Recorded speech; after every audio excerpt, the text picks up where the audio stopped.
you make me a host to share the screen. Hello, media. Can we have a share facility, please? Hello, media. Grant me a share. Grant me a share, please. Thank you.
Apologies to all for the technical glitch.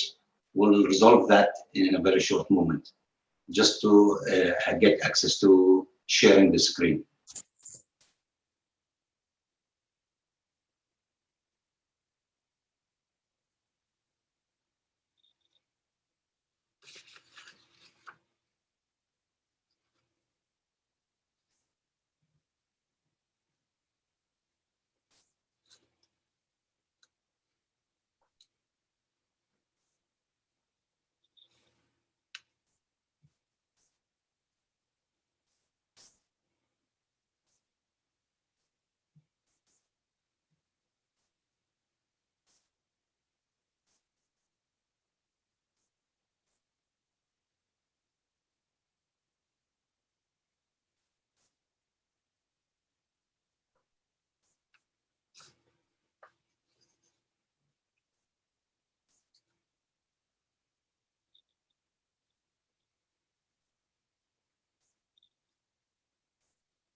Recording in progress.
That makes for an incredible city, and we are so proud to use our story to inspire others around the world and show what is possible when we reach out in friendship. And we are honoured to be talking to our friends in Mosul today.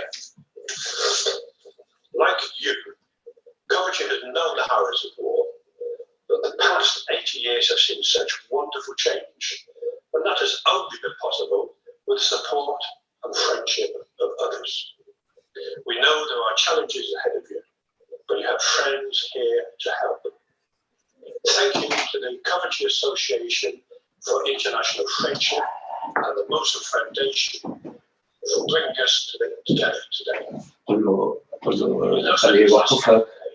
And I'm sure it will help the people of Mosul and other cities take the next step towards a happy and peaceful future. Thank you. Enjoy the day and my best wishes. Could I just say at this point to keep yourselves mute unless you are speaking, because there was some extra noise at that point. We did manage to hear a message from the Lord Mayor, which we're very grateful for.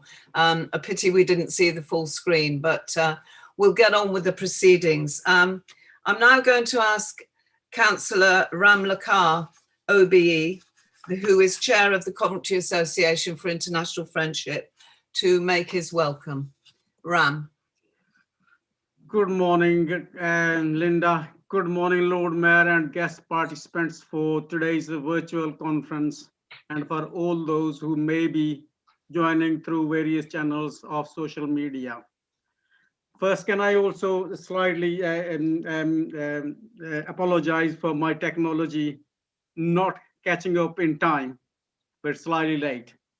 I am Councillor Ram Lakha, Chair of Coventry Association for International Friendship, which has been supporting Mosul Foundation for Peace and International Friendship. I thank my colleagues, Mrs. Linda Hiron, who's the Secretary of CAIF, is working alongside myself and other colleagues closely with our friend Rabi Al-Hafid, President, Mosul Foundation. I also thank all members of CAIF for accepting Mosul Foundation into CAIF. When we were contacted in October 2018, I admire the efforts of Mr. Al-Fahid. Sorry, my apology if I get the wrong pronunciation. Al-Fahid and his colleagues for working hard while being patient and fully focused on their efforts through Mosul Foundation for this big project for rebuilding Mosul after the destruction caused by Iraq war. Your worshipful Lord Mayor of Coventry, Councillor John McNicholas, it is my honor and humble duty as chair of CAIF to join with Linda and Rabi to welcome you for this international conference, which is also supported by Center for Trust, Peace and Social Relations, along with Rising Global Forum, Peace Forum. Lord Mayor, your support today and excellent contribution, which some of them, some couldn't clearly hear it, is very valued. I also extend my welcome to respectable and learned speakers for today's conference. Mosul Foundation have been working hard to link with the international community to rebuild Mosul city. For them, Coventry is leading light in the field of this field, as Coventry was rebuilt after the destruction during the Second World War, and it is a beacon of international friendship with peace and reconciliation. I also welcome all the speakers for taking time out of on Saturday to contribute to this conference. Mr. Rabi Al-Hafid contacted us in October 2018 through City Council, and since then a lot of efforts have been made and dialogue has been taken place to prepare for this conference. Originally, the thought was to hold this conference in prestigious building of Council House, and we had some arrangements done in this respect, but the COVID-19 pandemic impacted on all sides of social activities, including the arrangements of the conference. Instead of me now talking too much, I think it's better to get everybody else get involved with it. And I also thank Rabi and hand back to Linda. Many thanks for joining us. Thank you. Thank you, Councillor Lakwal. Now to the opening speech on this first session from Mr. Rabi Al-Hafid. Rabi is a founder and president of the Mosul Foundation. He's a writer on and researcher into Arab-Turkish strategic relations and Ottoman studies, with a focus on post-World War I and World War II nation states in the Middle East. He has had more than 100 articles published in journals, newspapers, and on websites. Rabi is an activist. He believes the conflict between state and non-state actors is a global issue. The following statement summarizes his position on this subject. If people can build multinational companies to make money, they can build multinational institutions to create a vision for peace. This conference is a prototype of this aim. Mr. Al-Hafid. Thank you, Linda. Can I just make sure, Linda, that the speech of the Lord Mayor was heard incomplete? Okay. What do you wish to do? Do you wish to do something about that later? What was it heard? Was the voice available? We heard the voice. It was not very clear, but we heard the general message came through of a lot of support and best wishes for the conference. It might be an idea to transcribe it and send it to all participants in the future.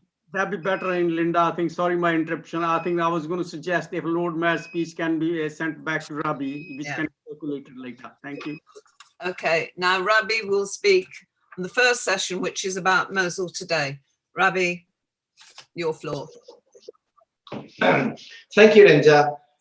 Lord Mayor, thank you for opening our conference. I would like to thank our associates for their solidarity and relentless support over 2 years of preparation for this conference. The Center for Trust, Peace and Social Relations and the University of Coventry, Rising Global Forum, Coventry Association of International Friendship, the twin cities in Europe, Dresden, St. Petersburg, Volgograd, Kiel, and Coventry. Special thanks are extended to our speakers who will, with their specialist knowledge, have transported the idea of this conference from vision to reality. our respected guests, and those joining us on social media, thank you for your attendance. Much gratitude is due to the people of Mosul. How can I sum up this in a few words? You have placed your trust in a young organization 4 years ago. It was called Mosul Foundation. You place your trust in this organization as your messenger to the world, and joined us during our very early steps.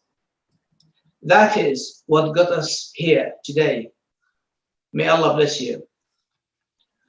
On behalf of Mosul Foundation, it gives me a great honor to welcome you all to the first international conference on the protection and rebuilding of urban centers in the Middle East. Mosul as an example, a conference which is important not only to Mosul and the Middle East, but to humanity as a whole. Thank you. Thank you, Rabi. I'm looking for Mr. Boumedra. Is Mr. Tahir Boumedra here? I can't see him on screen. In that case, can we move on to the Executive Director of Geneva International Centre for Justice, Mr. Naji Haraj, to make his statement. Mr. Haraj has an educational background in law and diplomacy. He is a well-known expert in the field of international law and human rights. Since 2003, Mr. Haraj has dedicated the majority of his time and efforts towards combating human rights violations. He's placed a great emphasis on identifying common human rights goals and achieving cooperation among various NGOs, especially within the Arab region. He practices extensively before the UN Human Rights Council and other UN human rights mechanisms. Mr. Haraj, as I've said, is the Executive Director of the Geneva International Centre for Justice, a Geneva-based, non-profit, international, non-governmental organisation. Mr. Haraj, please take the floor. Thank you. Thank you and good morning to everybody. But just to let you know that Mr. Boumedra is waiting. He is in the room now. So he is waiting. There is some technical problem. I don't know whether Mr. Rabi would like me to proceed or to try to get Mr. Boumedra as scheduled. I think maybe if you proceed now and maybe Rabi will sort out getting him into the room and I'll go back to him. Yeah, okay. Please go ahead. Okay. Let me just try to share the...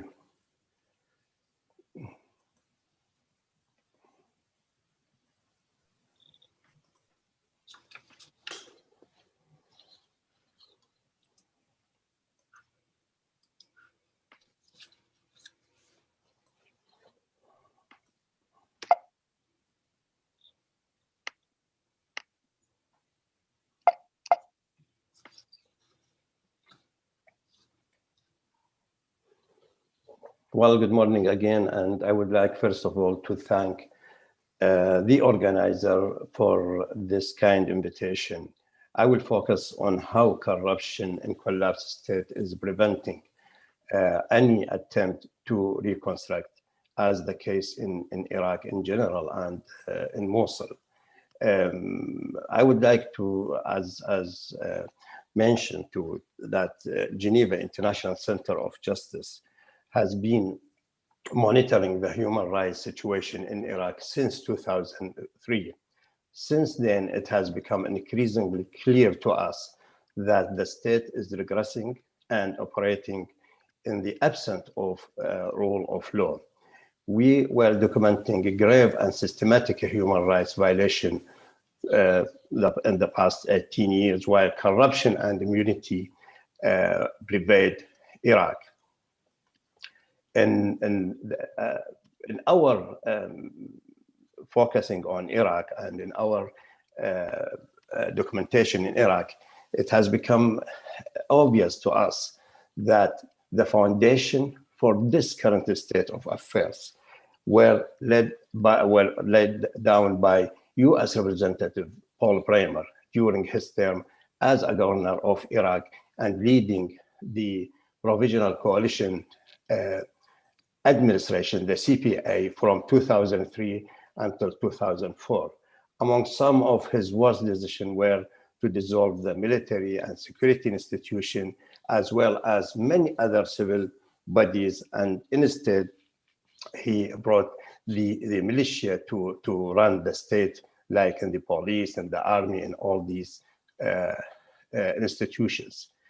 Mr. Bremer was distributing the money that was frozen, the Iraqi money that was frozen in the United States, almost 18 billion US dollar, to the newly appointed government without any recording, without any kind of checking this money where to be spent. We have seen influential people in the state, whether they are government official or military leaders, businessmen are diverting most of this money and most of the resources of the country to their own benefit and interest. Not only that, they do also with regard the international aid. As a result of that, billions of US dollars intended to reconstruction project is instead directed to bogus project and pockets of a criminal. This occurs in all sectors where projects in education, health, agriculture, electricity generation, and military are affected these corrupted practice.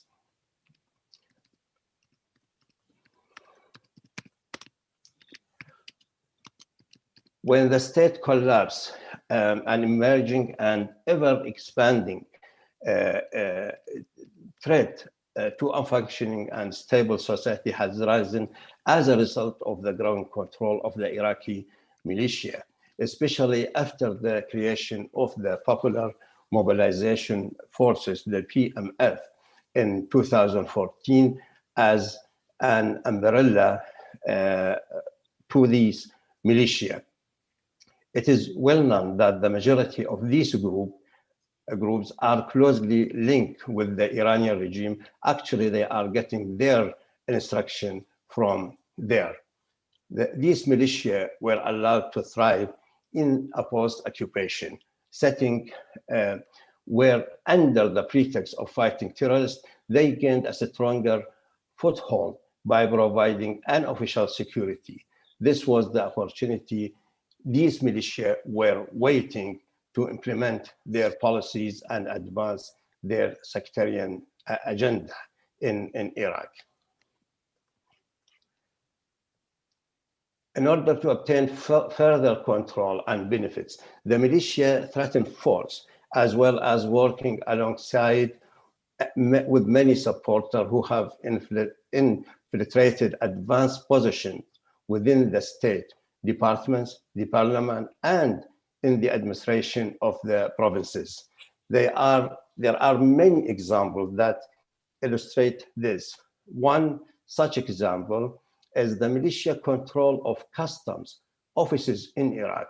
They collected and diverted revenues away from the state and the Iraqi people to their own interest and to the interest of affiliated political parties and corrupted officials. These militia are not responsible for the theft and corruption, but also for mass murder, forced displacement, and enforced disappearances. These cases, as we have documented, are not isolated and persist over all regions in Iraq. However, Mosul is one city that has truly felt the ill effect of corruption. In attempting to heal and return to some semblance of normalcy, hundreds of thousands of people who were displaced from their homes and living in camps began to return to the city. But they found that the city they had once known was a distant memory as they faced the loss of homes, markets, and the livelihood. These issues of 2018, 2019 still pose a challenge today in mid-2021 due to the failure of the state of the reconstruction. Alongside with that, the growing health problem precipitated by the destruction of many hospitals and health institutions.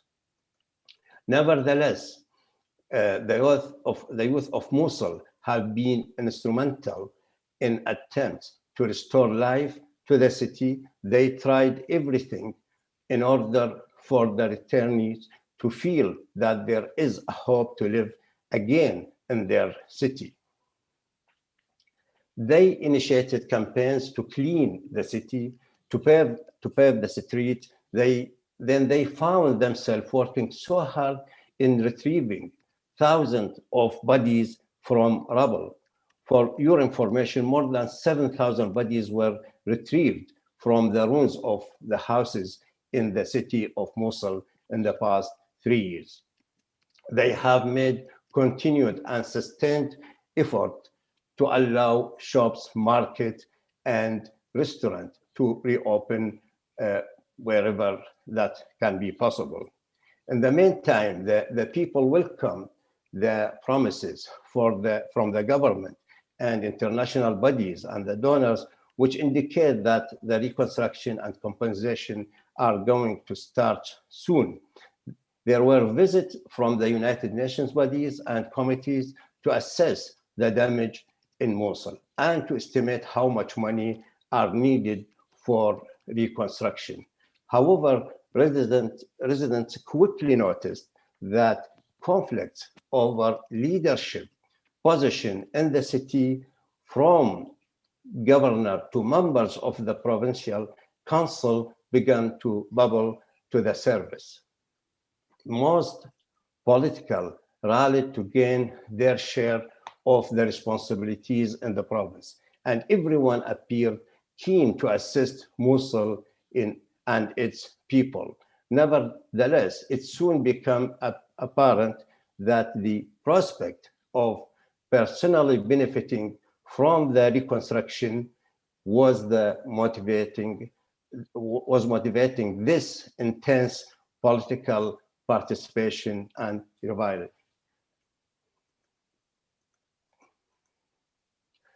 The armed group, as we mentioned before, the Popular Mobilization Militia, were also involved, and little by little they began to control, among other things, government buildings, hotels, factories, and universities that had been destroyed during the bombing. In justifying this, they cited the need to provide security protection. However, in reality, they soon demanded a share from the reconstruction projects too. In doing so, these militia also established finance offices there where they tracked contracts and in turn attempt to seize a large amount of the reconstruction project.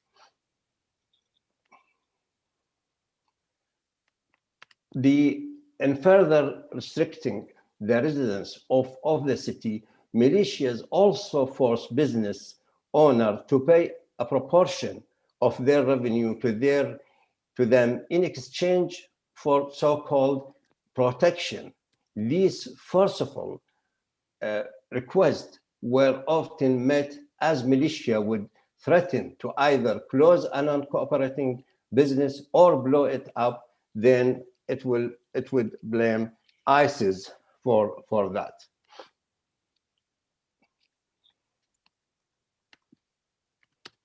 These militias are also strongly influenced by external parties and with the assistance of politicians, countries such as Iran and even some of Western countries. All of them are working to have their interest considered in any project in Mosul. That's why corruption seeps through all sectors of society, which is spurred on specifically in the Nineveh governorate with the rich oil and mineral reserve, besides its important geographical location. The struggle, therefore, between corrupt parties centers around acquisition of billions of US dollars. We receive continued communication and information from the people in Mosul. We understand from them that they now find themselves facing renewed ordeal and intolerable humanitarian disaster. Militia continue to control more territory and attempt to place themselves in position of power through intimidation and violence. They actively work to obstruct any project they do not have agency over and work hastily to take command of any project already run by the government. Any efforts made internationally to assist simply do not trickle down to the ordinary citizen, as corrupt practices siphon away the money so desperately needed for the reconstruction in Mosul. This situation has majorly affected life in the province, where people now speak of chaotic and decaying city. There is an overarching and non-wavering feeling of distrust, where any promises that are made to the people are now simply considered to be lies. To conclude, it is plain to see that the city is shackled by the chain of corruption and brute force, and it is now near impossible for the city and its people to recover from its ruins. If we are to restore this ancient city and restore the rich social fabric, something must drastically change in the way of the addressing the situation there. Thus, a real international effort are crucially needed now. It should address all related issues before it can start. At the conclusion, I will just show to you this message from one of the social media. I know Mosul is a very famous social media platform. And as you can see, they published this on 18 June 2021, saying the last civilian and urban center of Mosul, the last opportunity of the city, our last hope of prosperity, its university has become completely under the control of Iran-backed militia. I have some hope that the university will lead the future of the city, but it has vanished. Thank you very much. Thank you. Linda, can I just say one word, please? Yes. I think my speech was skipped by mistake. Could I have the floor back, please, to deliver my speech, which is about the Winders Conference? It was skipped by mistake. Okay, that. Oh, am I mute?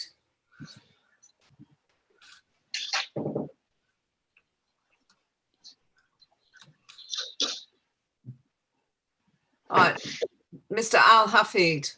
Yeah. Sorry about this mistake. The speech was skipped by mistake. I would like in the next 15 minutes to talk to you about why this conference, how the concept of this conference came about, what's the vision of the conference, why Coventry. This conference was supposed to be hosted last year in the Council House in Coventry City, but was postponed because of coronavirus. One of the biggest challenges which our world faces today is the disappearance of urban centers, which is what this conference is all about. Once vibrant cities that contributed to the world stability, advancement of science and arts have instead become a source of instability. Urban societies in war-damaged Middle East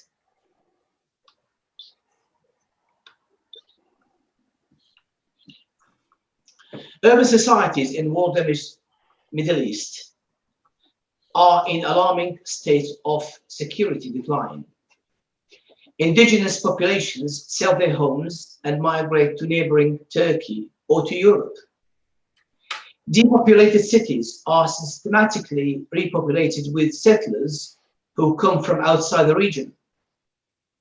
And more importantly, from outside its indigenous culture. A new demographic map gives birth to a fragile society which is fertile for exploitation by extremists. The area of this map has a population of 15 million. It lies in an utter state of ruin and societal collapse. The multiculturalism and multi-ethnicity that shaped its societies over thousands of years are being taken over by a monoculture moderated by extremism. It will not be long in today's connected world before this instability reaches all parts of the region. Now, the distance between the cities in the Middle East and Europe is not important here. Turkey at the moment is a block of rule of law between the chaotic Middle East and Europe. We're not talking about a marching army, we're talking about a sudden societal collapse if this chaos was to intrude into Turkey. Cities like Mosul, Halab, Aleppo, Homs, Hama, Raqqa, and Deir ez-Zor all lie in ruin, as you can see. This phenomenon is unfolding under the combined effects of the rise of non-state actors and the retreat of the states. The US invasion of Iraq in 2003 and the resulting regional influence of Iran started a new phase in the Middle East, which allowed non-state actors, dominantly unlearned, uneducated, and populist forces to replace the state, nurtured in the presence of an opposing militia, which is ISIS or Daesh. Urban centers got destroyed as they changed hands between these conflicting militias. Finally, they became under the control of militant forces, which are recognized by the government now and on its payroll. The collapse of the state in 2003 and the reign of the militias before, during, and after the reign of ISIS rid the urban centers of their sense of belonging to the state. It led the younger generations prone to the invading ideologies. The militia-urbanism conflict knows no truce, ceasefire, now has a defined geographical battleground. Urbanism must have the upper hand in this conflict.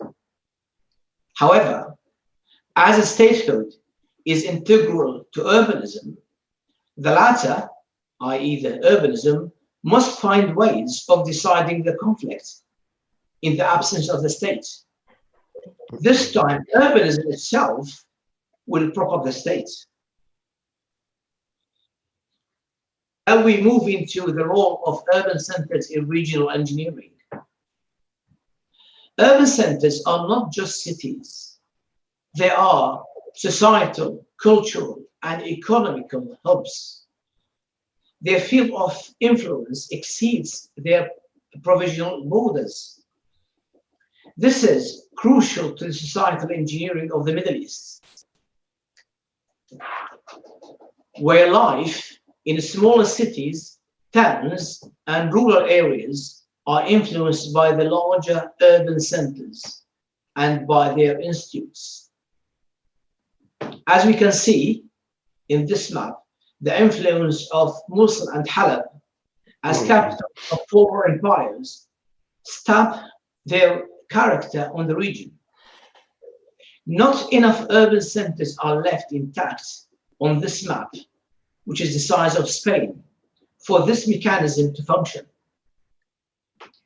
This mechanism has been upset by the destruction of urban centers, leaving their surroundings as soft targets for extreme groups, before urban centers themselves were overrun by the extremist militias. Now, this example of Mosul and Halab now is happening from territories north of the borders of Syria. Now, the urban centers in Turkey having influence on the northern cities of Syria in terms of education, security, hospitalization, economy. So these urban centers, regardless of the political regime, do play a very important role in the Middle East. And if they go, this system will stop functioning. Also, the region's largest urban center was well connected to a web of people, cultures, products, markets, long-distance trade routes with the Mediterranean and with Europe.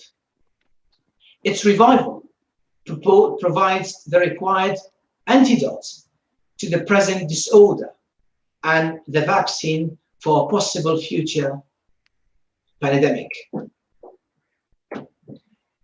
Now, why the city of Coventry? This conference, as I said earlier, was originally planned to be hosted in the council house of the city of Coventry in England last year, but was postponed due to coronavirus. Why Coventry? Because a new vision to address the crisis of the urban centers has become a necessity at a time when the political establishments have failed to produce one, and the civic societies had to act. And because the people of Mosul need their copy of their story heard, not by the media, but by the international bodies to whom Mosul tragedy matters. Also, because cities are not unlike people in that at times of trouble, they look for partners who have experienced similar difficulties, partners who may lend their support and their experiences. Coventry, you have proved to be this partner. You were found outstandingly ready, provocative, proactive, and supportive at all levels: council, university, think tanks, NGOs, and people in their personal capacities.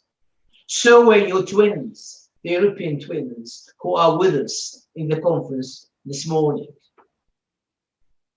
The city of Coventry, like Mosul, was destroyed in the war, in the Second World War. It was through Coventry's huge post-war experience, civic society, and solidarity that Mosul Foundation reached the international stage and was able to deliver on this conference. Mosul Foundation was right in its steps in finding its partners and choosing direction. Multiple decisions put Mosul in the global club, put the city of Mosul in the global club it deserves. Reproduction of history. In 1945, the elders of Coventry founded a network of cities in Europe, destroyed cities in Europe. The purpose was to build a safety net to prevent the continent slipping into further wars. It was called Twin Cities. Those cities are with us in the conference today. Their participation is a new chapter in international relations. It is the first step of breaking free from the local militias and connecting with the outside world. We, the cities of the Middle East in 2021, like the cities of Europe in 1945, share the problem and the solution. There is a lot that we can do collectively. This conference is only an example. When cities and experts from all over the world gather on a platform of this city, Coventry, to build peace, it's history in the making. And when a major Middle Eastern city like Mosul addresses the world on the platform of a European city, this is history being produced once again in Coventry. And finally, reconstructions of damaged cities. The constructions of urban centers goes beyond putting stones back on top of each other. Rather, it is an inclusive task to be undertaken by sociologists, historians, heritagists, economists, psychiatrists. This nature is reflected by the wide, seemingly unconnected specialists attending this conference. Our speakers will address the various concepts of the reconstructions of urban centers in post-conflict zones in this conference. Professors, doctors, and experts, thank you for making the concept of this conference a reality. And thank you very much.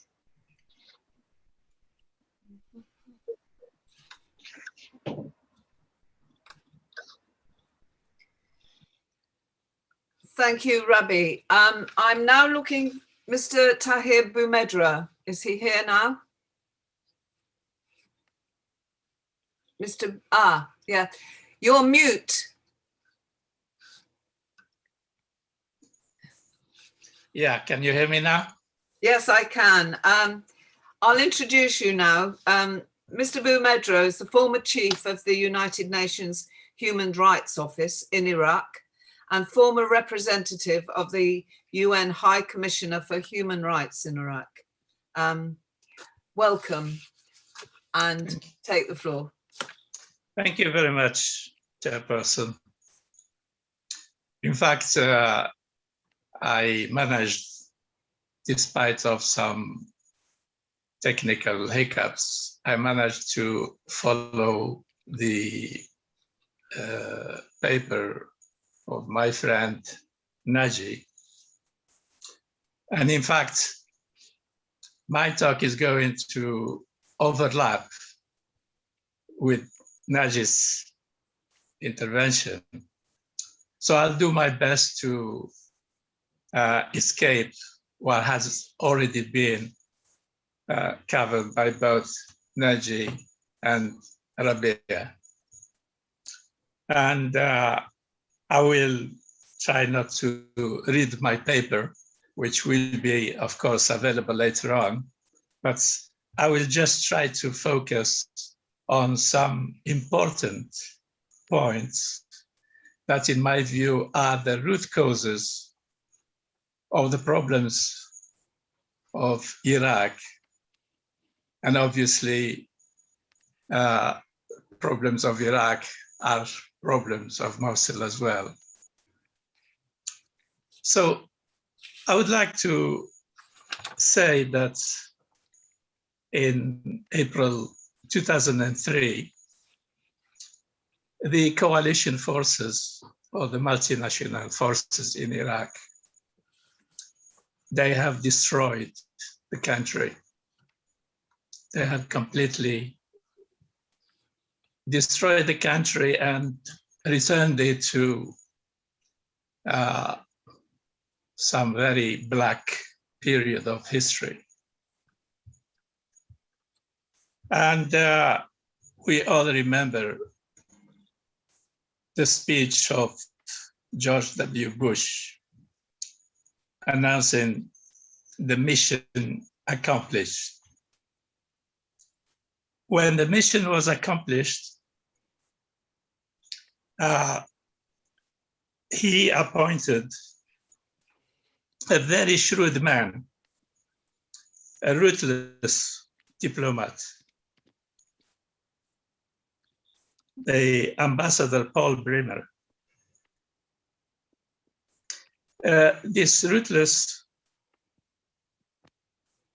ambassador, coming from the Department of State, was his chain of command was directly through the Defense Secretary Ronald Rumsfeld, directly to the president. And he spent 1 year being the undisputed and the most powerful person in Iraq. He had executive powers, legislative powers, judicial powers, and nothing rivals him in Iraq, apart from, to a certain extent, the spiritual leader, the Grand Ayatollah Sistani. So in fact, the invasion of Iraq brought these two personalities.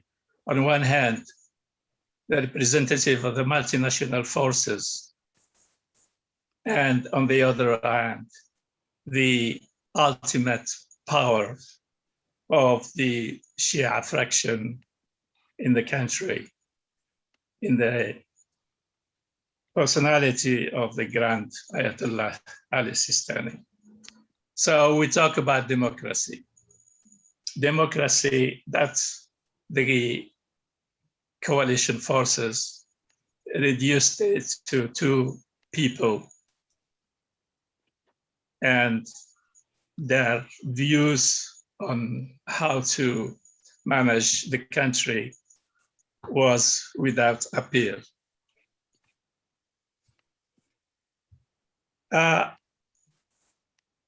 Bremer, to introduce or to implement the regime change, he took, during his period in Iraq, 100 orders covering all aspects of political life in Iraq. The first order, and I will not go into details because Naji has already spoken about it. The first order was de-Ba'athification. The de-Ba'athification, which materialized by the exclusion of millions of Iraqis from participation in the public affairs and from holding public office, with all the ensuing social, economic, and security consequences, inviting extremism and terrorism. The second far-reaching order was the dissolution of security entities of Iraq, including the army, the police, the security agencies, which led to a state of lawlessness, kidnappings, assassinations, provoking mass departure of the Iraqi elite, the appearance of rivaling sectarian militia waging a war, particularly in 2006, for power grabbing, which created the auspicious grounds for terrorism. Third decree or order taken by Bremer, it was related to restructuring the Iraqi economy and the introduction of the free markets and moving away from the centrally planned economy. Of course, this in its turn, in the circumstances of Iraq, it facilitated widespread corruption, particularly in the most lucrative sector of the economy, the oil industry.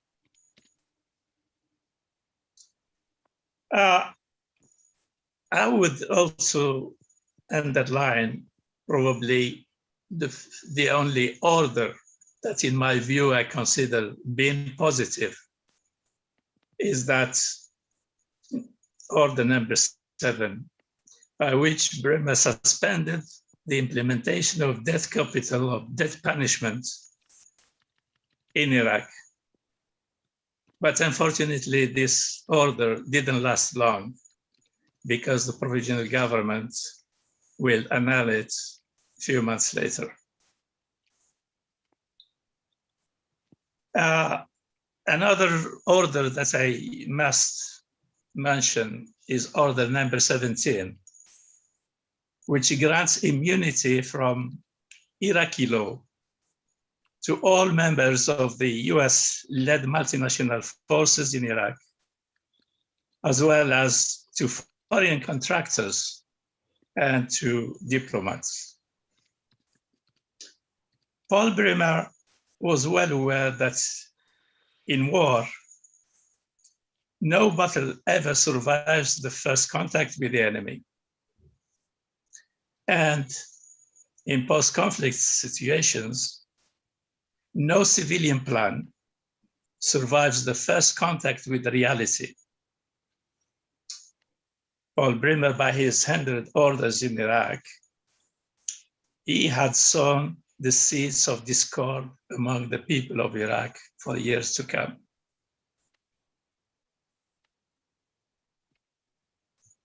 I will touch on the issue of the muhasasa, or the quotation system for representation. On Sunday, July 13, 2003, Bremer completed the formation of the Iraqi Governing Council, IGC, of 25 members, all handpicked by him, and obviously accepted by the Supreme Leader, Ali Sistani. This council was given on the basis or on a sectarian basis, 13 members for the Shia, 5 for Kurds, 5 for the Sunni Arabs, 1 Christian, and 1 Turkmen. They were all tasked to write a constitution of the new Iraq which enshrined the principle of federalism and sectarian representation. This formation was unveiled to the international community by Sergio de Mello, the UN Special Representative for Iraq. De Mello was given the ceremonial role to downplay the coalition's role and to lessen somehow any accusation that the IGC was a creature of the invading powers. In the afternoon of August 19, 2003, de Mello was killed by a truck loaded of explosives in Canal Hotel in Baghdad. Because of that, Al-Qaeda and other terrorist forces always associated the United Nations to the coalition forces. They don't see any distinction between the presence of the UN in Iraq and the coalition forces. And this is why the UN, particularly UNAMI, United Nations Assistance Mission in Iraq, has failed in its mission because it has locked itself after the incident of Canal Hotel. It has locked itself in the green zone, and its presence was merely symbolic because of the drastic security arrangements that surrounded it.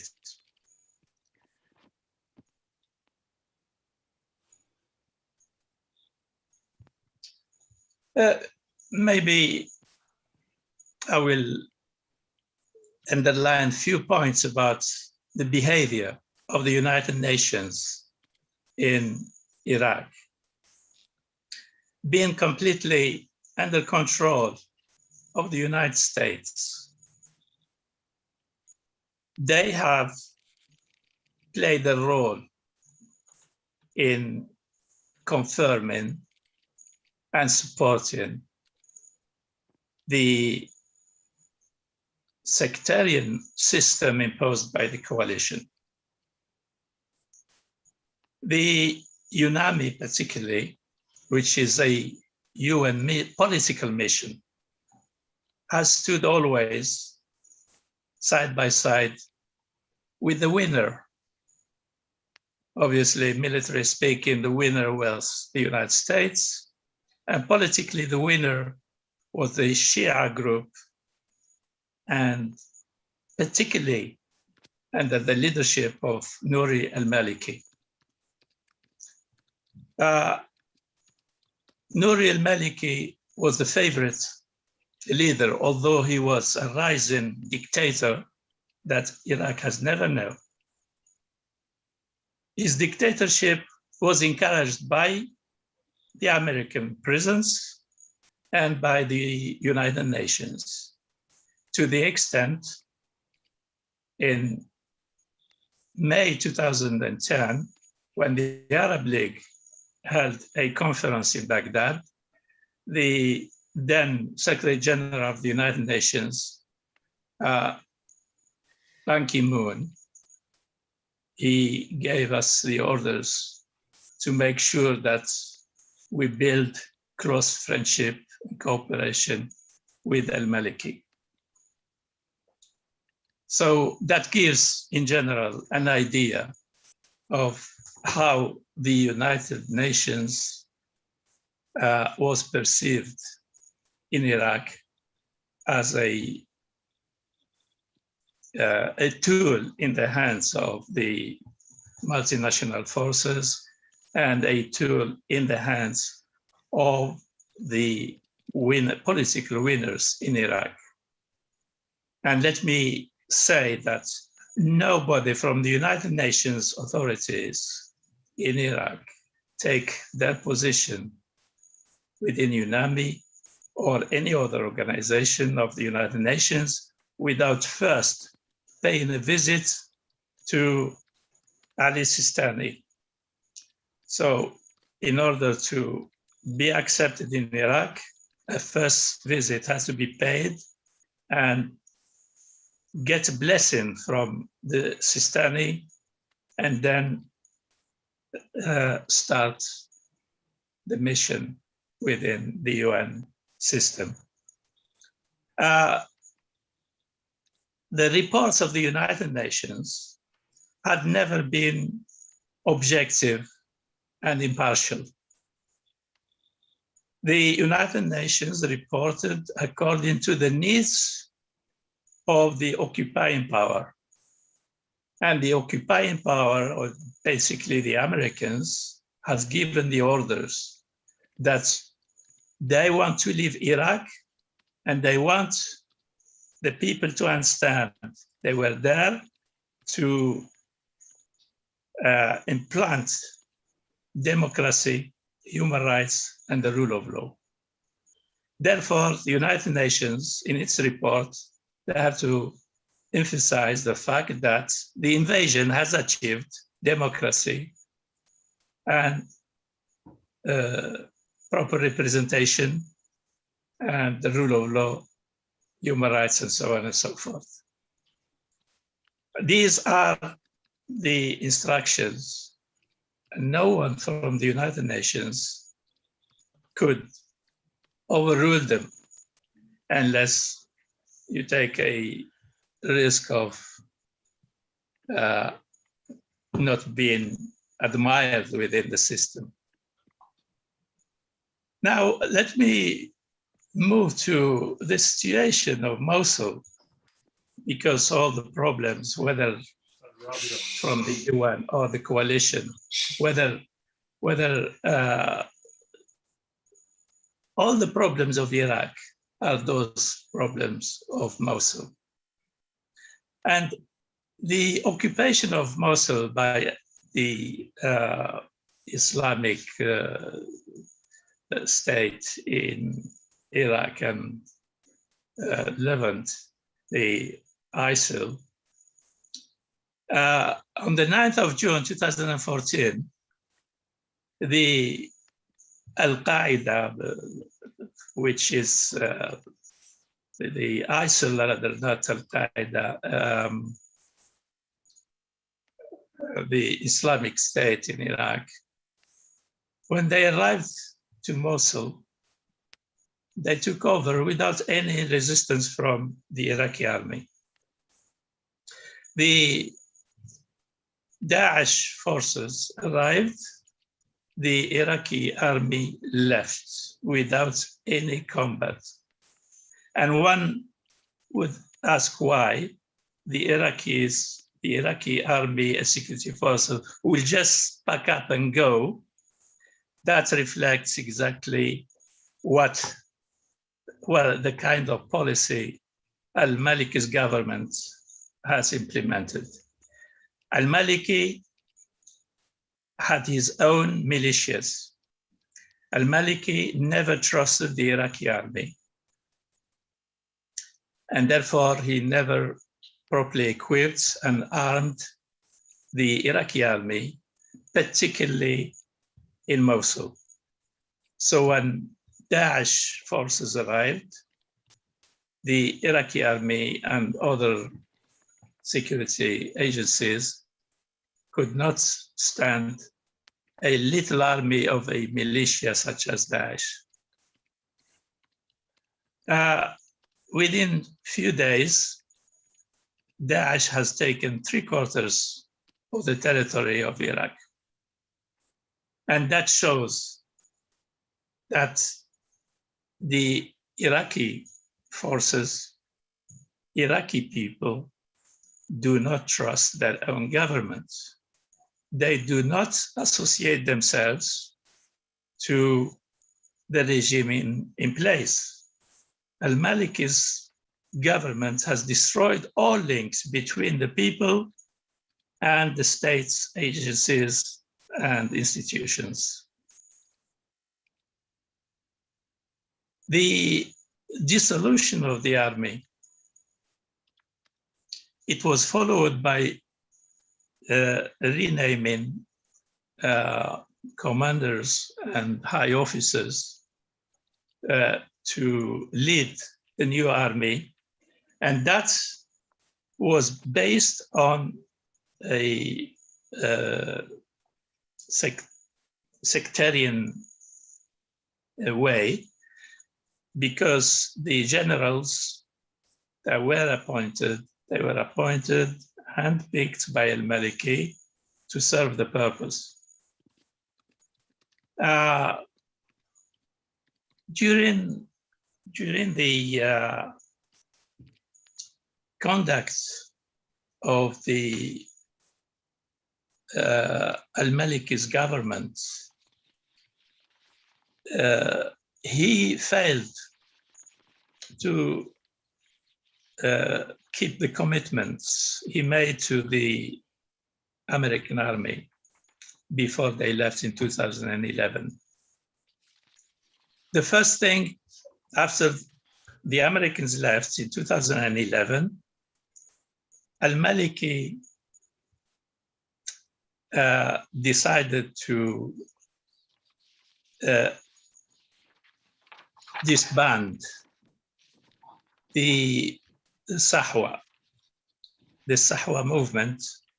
The Sahwa is an organization formed by the Americans exclusively or most exclusively from Sunni tribes.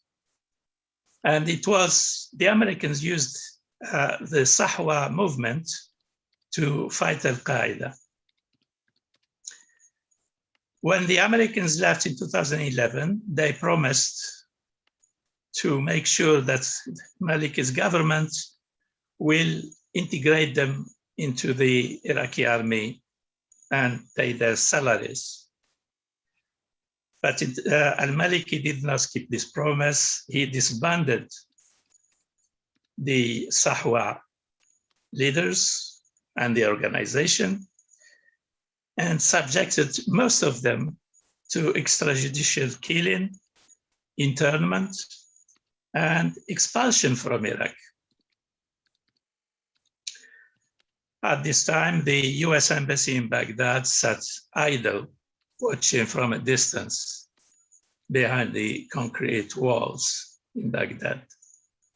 They did nothing to protect members of the Sahwa, who I said are mostly from the Sunni compound of society.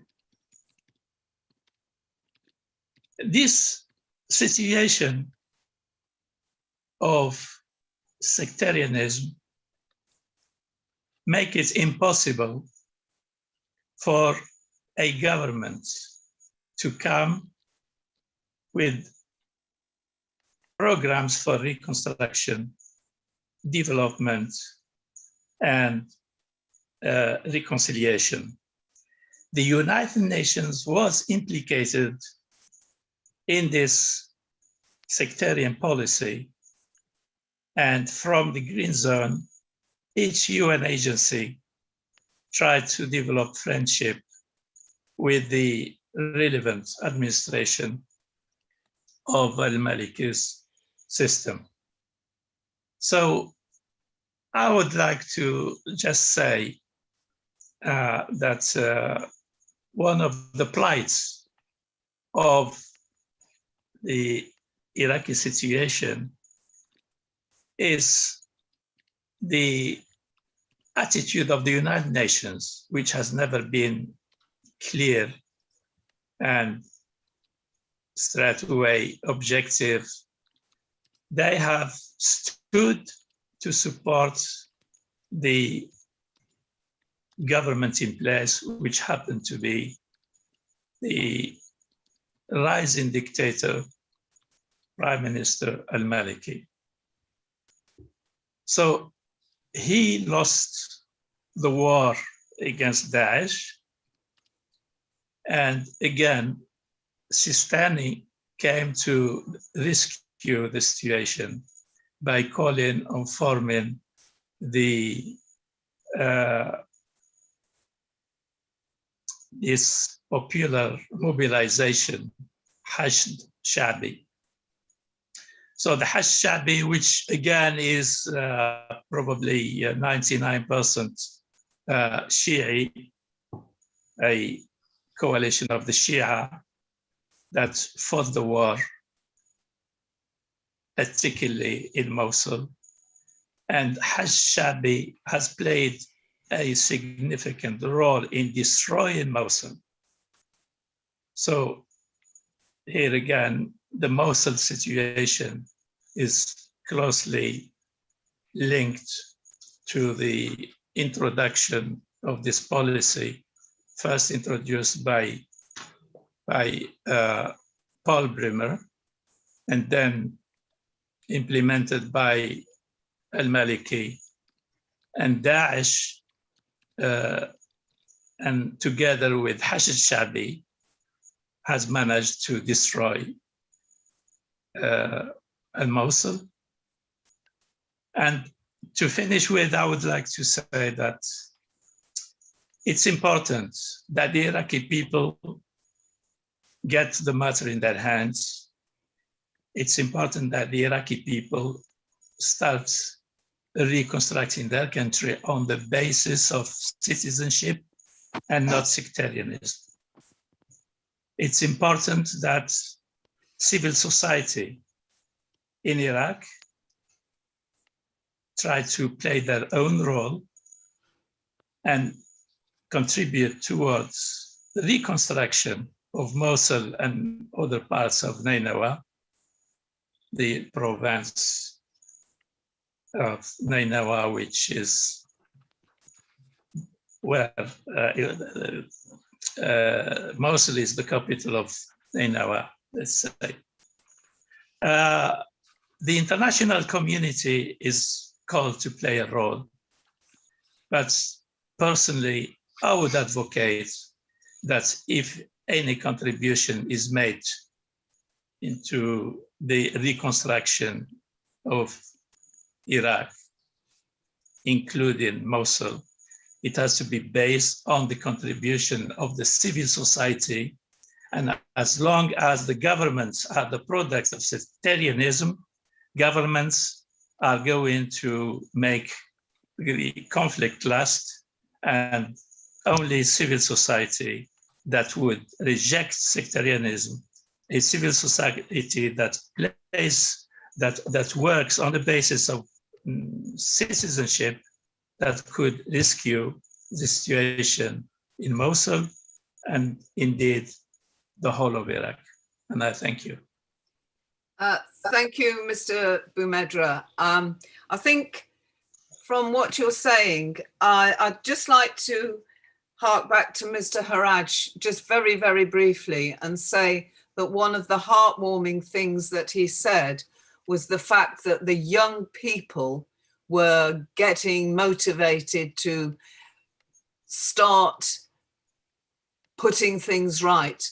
And that's where investment in the future may lay, with the will of the youth of Mosul and Iraq to get things going.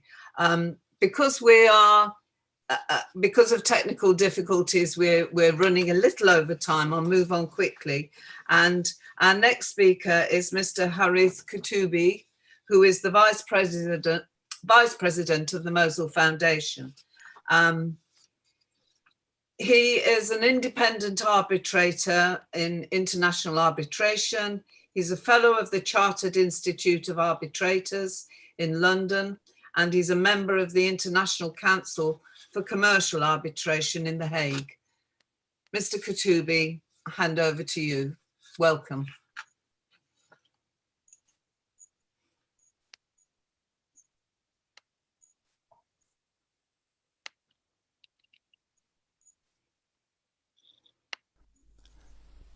Ladies and gentlemen, apologies for not being able to attend the conference live today. This topic will cover the destruction of Mosul. The presentation will highlight some key points and raise questions related to the destruction of the city. However, the determinations will require detailed analysis by specialized independent organizations and professionals. The answers to these questions may lead to the establishment of legal liabilities under the duty of care principle in wars to protect civilians, heritage, and non-military objects, and may give the right for the people of Mosul to claim direct, indirect, and consequential damages in the future under various applicable international laws.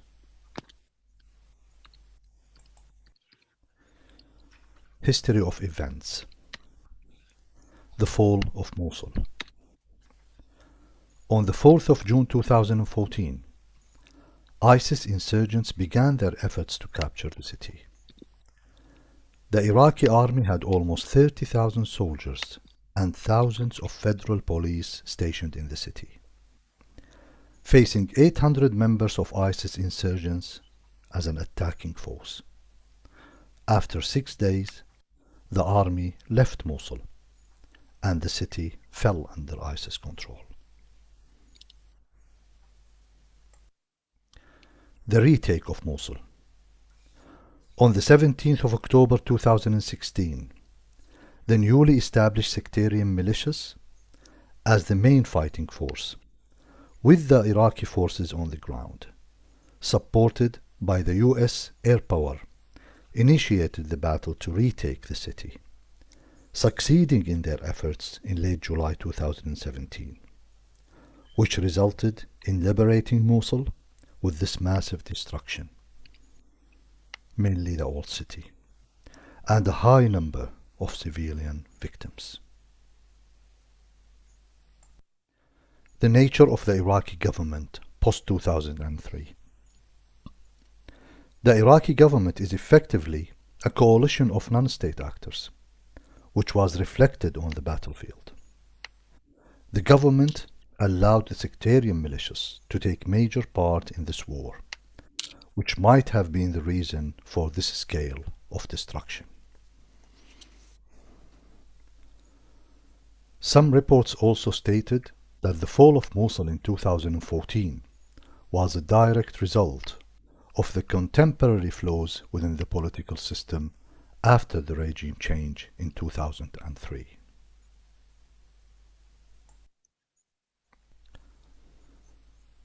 From the history of events, and notwithstanding the damage caused by ISIS, these are the two questions that need to be answered. What would be the right terminology to define this action by the Iraqi forces initially abandoning the city? Is it handing over the city to ISIS?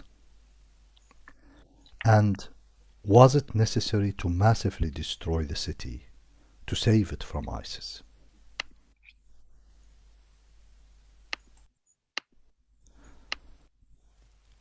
To help further in answering these questions, it is important to highlight the general recommendations in urban combats.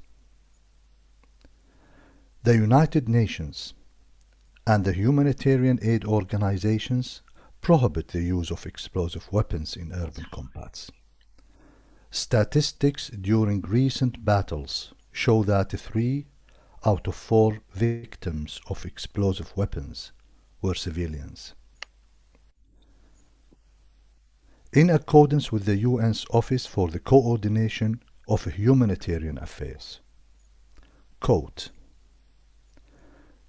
the use of air-dropped bombs, artillery, mortars, rockets, IEDs, and other explosive weapons in towns and cities kills and maims civilians, destroys and damages their homes, hospitals, schools, electricity grids, and water and sanitation systems, the critical infrastructure they rely on. End of quote. The UN Secretary General has called on all parties in this conflict to avoid the use of explosive weapons in populated areas. Was this the case in Mosul?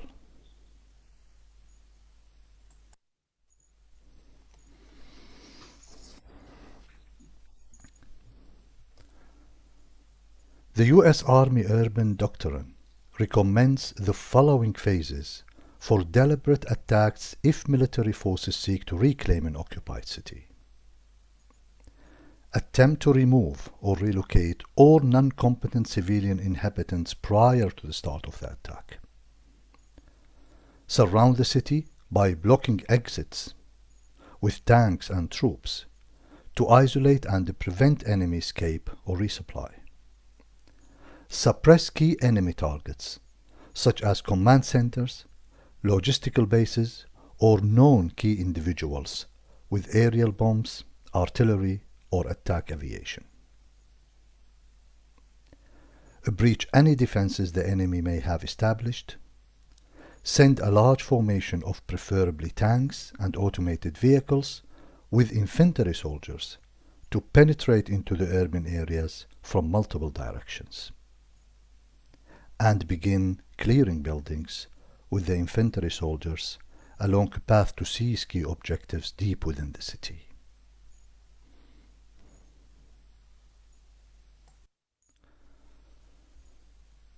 Reading through the United Nations call and the combined arms operations in urban combats, it is rational to conclude that the correct implementation of these stages would not have resulted in such out of proportion destruction of the city of Mosul. Furthermore, in the event that all the above stages were unsuccessful, what was the alternative strategy, which should have been considered, such as the use of different tactics to force ISIS insurgents to leave the city and capture them in the open field, out of Mosul, to mitigate the damages to both the city and its inhabitants.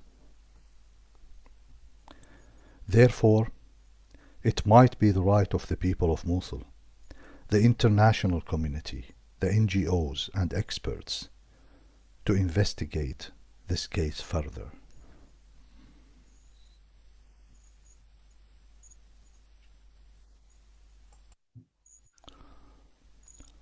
Mosul post-liberation 2017.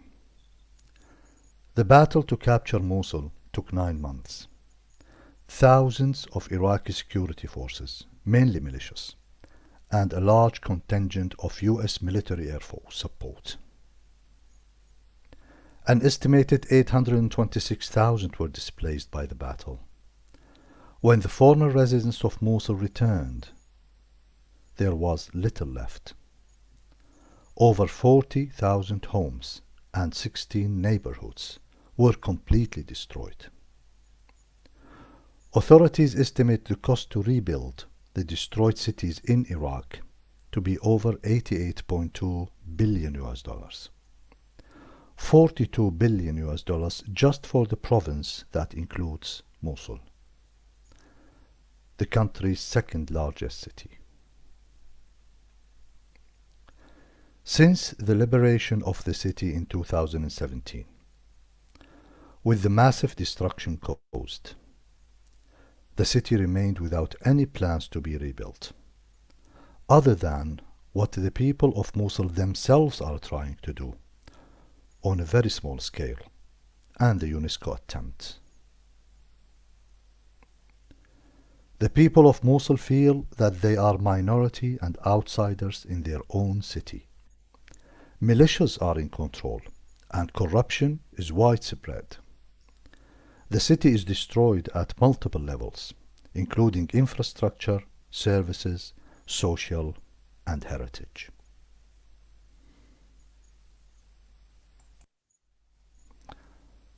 I will leave you with a short video to cite the destruction of Mosul.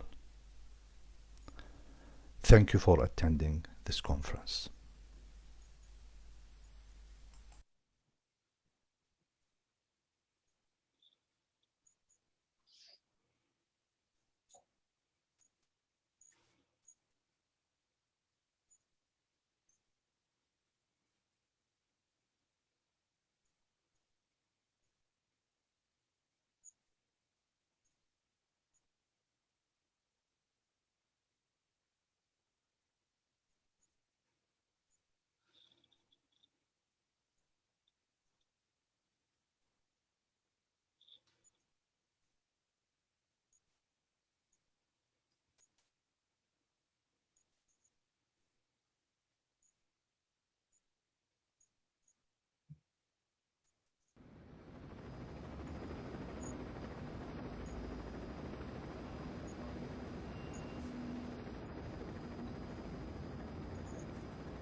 Rabbi, will you thank Mr. Kutubi for that presentation?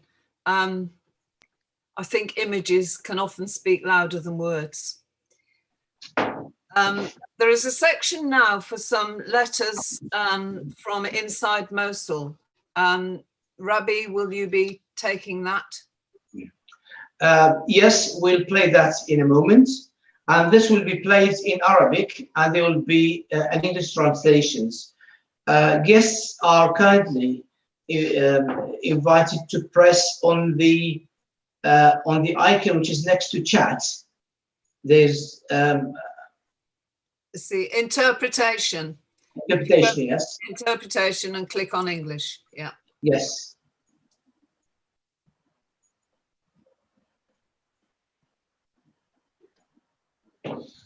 رسائل من داخل الموصل، مقدمة إلى المؤتمر الدولي لحماية وإعادة بناء المراكز الحضرية في الشرق الأوسط بعد داعش، مدينة الموصل مثالا.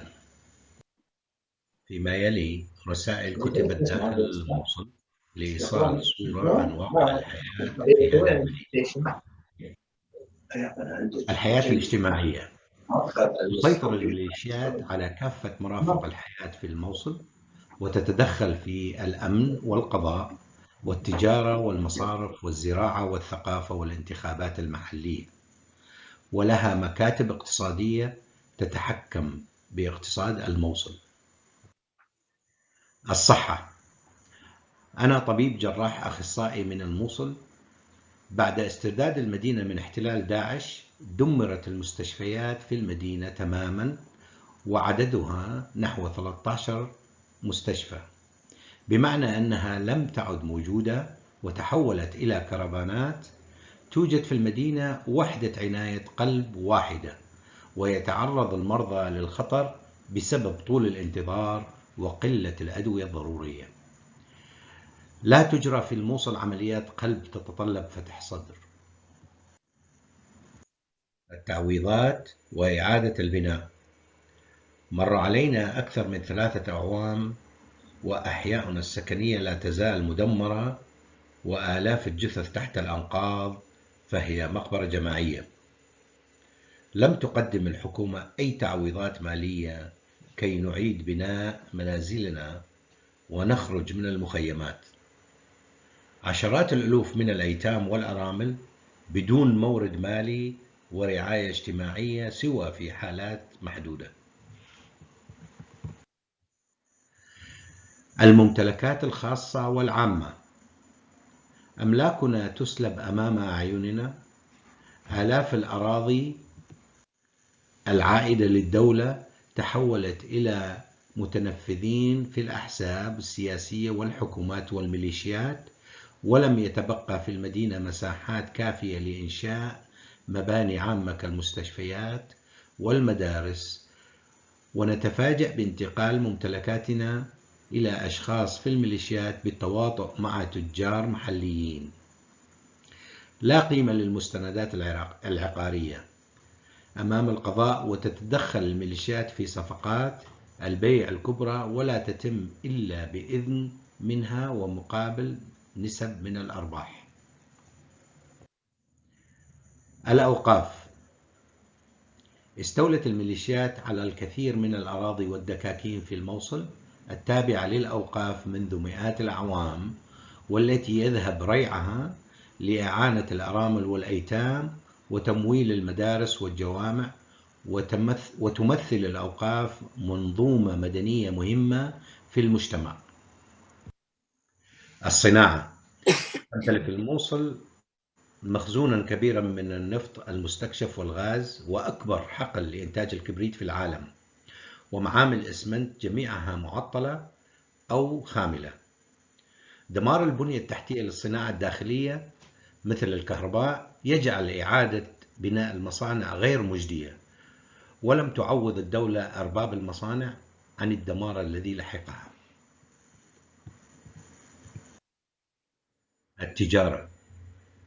تواجه الموصل حصارا تجاريا بسبب عدم تفعيل الحكومة لمنفذها التجاري الوحيد إلى العالم، وهي تركيا، وتفرض الميليشيات أتوات على السلع الداخلة إلى الموصل، ونقل كثير من كبار التجار أعمالهم إلى مدن أخرى أو دول الجوار، وانكمشت طبقة التجار الكبار، وبذلك يتحول ابن الموصل تدريجيا إلى أجير في مشاريع تجارية مملوكة في الخارج.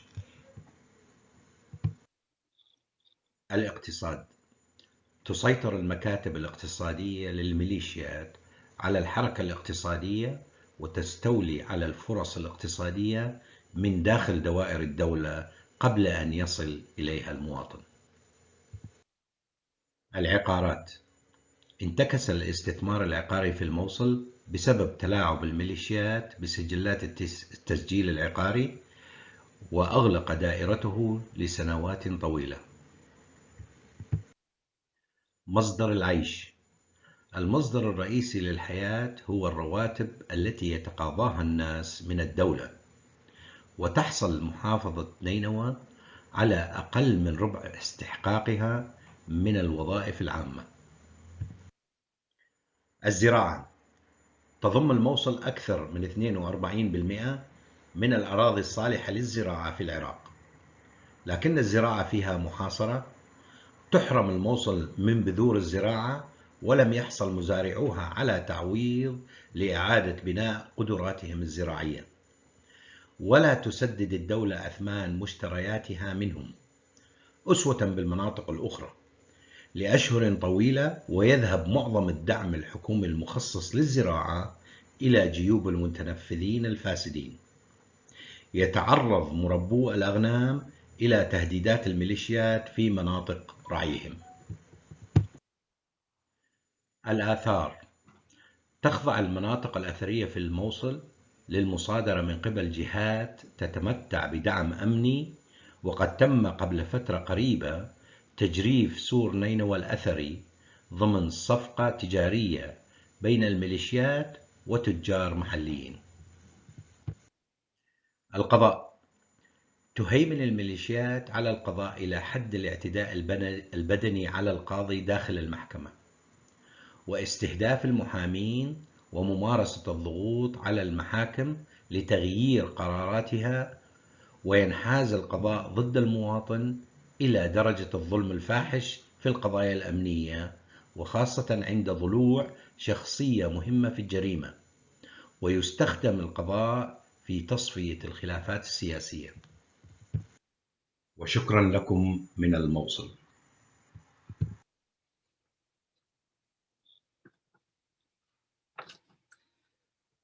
Thank you for that. There'll now be a very short session of questions and answers. We have 6 minutes left until our scheduled break for 10 minutes. If you wish to ask any questions, would you raise your hands and I'll get to you in turn. And please unmute yourselves and tell us who you are addressing the question to. Are there any questions?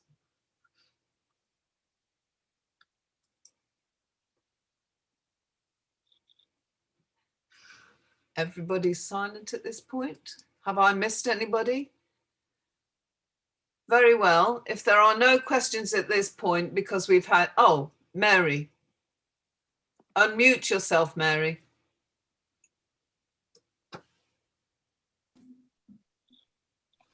Okay. Yes. Can you hear me? Yeah. Yes, you can. I would like to say that perhaps there are no questions because everything was most clearly and beautifully and with the videos imaginatively explained. Congratulations to all of you. I have been making notes, and it was the simplest webinar that I have ever attended. Just a comment. Thank you.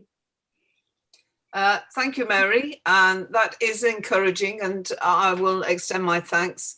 At this moment, with Rabbi's agreement, I will say that... I will. Can I ask a question? Oh, yes. Sorry, Rabbi. Yeah. A question to Mr. Boumidra. Can Mr. Boumidra see, having said what he said about the domination of the militias in every aspect of life in Mosul, can he see any order being brought back, law and order, before the complete departure of the militias in the city? Can rebuilding happen before these militias leave the city completely to a local demonstration run by the indigenous people of Mosul? Thank you.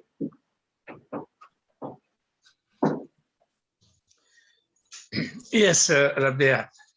The problem now, we have a constitutionalized sectarianism, a state built, and everything was done to make sure that sectarianism will last for long years to come. Therefore, there is no trust between the government or the public authority and the people. As long as the society is divided into religious groups, let's bear in mind that the problem between Shia and Sunnah has been with us for the last 14 centuries. This is not going to be solved in few years. Thank you. I see that Peter Stone, you would like to ask a question.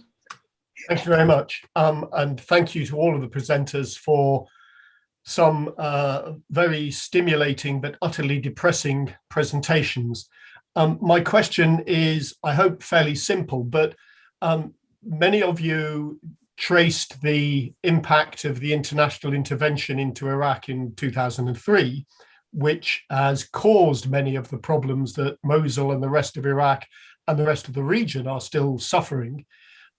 I suppose my question is, what, if any, role do you see an international community, which is, I would guess, very hesitant about re-engaging in Iraq? What role might that play in the terrible situation that Iraq and Mosul finds itself? Thank you. And that's really to anybody. Is anybody prepared to answer? Well, when we say international intervention, we always remember the American invasion or the army invasions. In fact, there are some other sorts of international intervention in different ways. I mean, we are seeing now in Syria, for example, there are some intervention by Turkey in some of the cities in Syria, and it's not military intervention. And Turkey there is involved in statehood building. They've restored judiciary system, health, education. Things are not perfect, but it is going in the right direction, not at the rate which the Syrians would hope, but that is a progress. And I agree with Mr. Boumedra and Professor Stone. Things are not going to change overnight, but they must go in the right direction. So that is another form of international intervention. And one point I want to add is the similarity between the society in Syria, Iraq, and in Turkey. We're not talking about political regimes, but this is the societal fabric is similar. And by allowing NGOs from across the border, from Turkey to work in Syrian cities and provide services, that is one step in the direction of restoring normal life. And that can very well be the case in Mosul. Maybe if you allow me, I will add a little point to clarify the current situation in Iraq. You all know that the presence of the United Nations, particularly UNAMI, United Nations Mission for Assistance of Iraq, this mission should now come to the end. It should be ended because it has been used first by the American invasion, and now it's been used by the system in place. The United Nations prisons in Iraq, apart from certain UN agencies, specialized UN agencies, but the political mission, which is UNAMI, it should go home now because it's becoming a problem, not a solution. Thank you. Thank you. I think if there's no more questions, there will be opportunities later on. We will now break for 10 minutes. I make it 10:52. So if we say 11 o'clock or 2 minutes past 11 to start, maybe look in at 11 o'clock. Thank you. Good idea. Thank you. Yeah. Yes.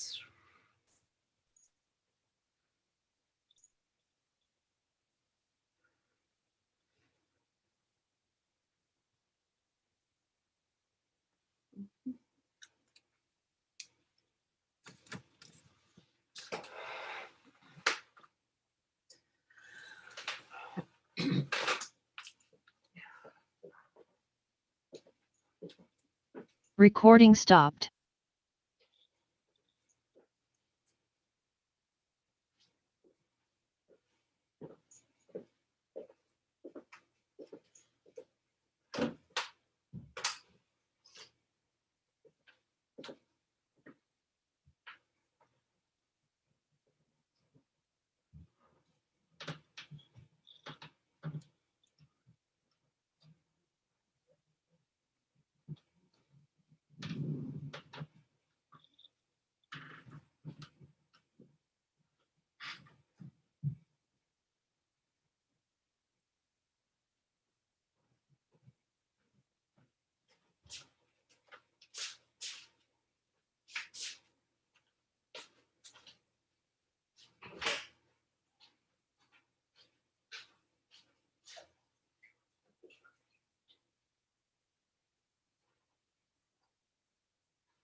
Is that a delivery?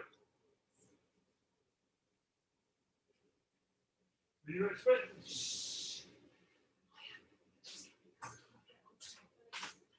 Saying your microphone is open.